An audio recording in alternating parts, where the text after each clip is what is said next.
আজি কি ইয়াত নিৰ্বাচনী প্ৰচাৰ আছিল নেকি আপোনাৰ? ঠিক তেনেকুৱা নিৰ্বাচনী প্ৰচাৰ নহয়। আমাৰ এই বিজয় গাঁৱত আমাৰ যিখিনি আমাৰ অবৰ ৰাইজ আছিল, সেই অবৰ ৰাইজখিনিৰ লগত মই এবাৰ মিলিত হোৱাৰ কাৰণে আহিছিলোঁ। বাছ আৰু তাতে এখন কৰ্মী সভা অনুষ্ঠিত কৰিছিলোঁ। কেনেধৰণৰ কৰ্মী সভা?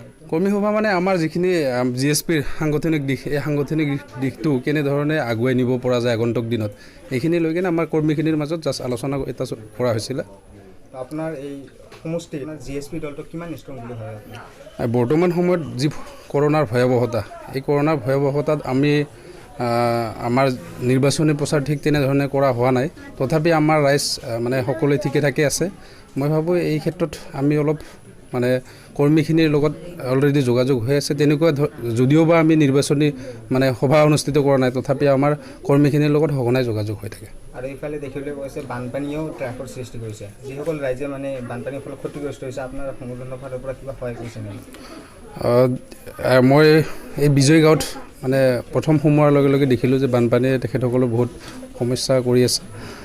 তেনেকুৱা ধৰণৰ আমাৰ মানে মানুহখিনিক যেনেধৰণৰ সহায় কৰিব লগা হৈছিল, এইখিনি সহায় ঠিক তেনেধৰণে আমি কৰিব পৰা নাই। যদিও বা আমি কিঞ্চিত হ'লেও আমি কৰিছোঁ।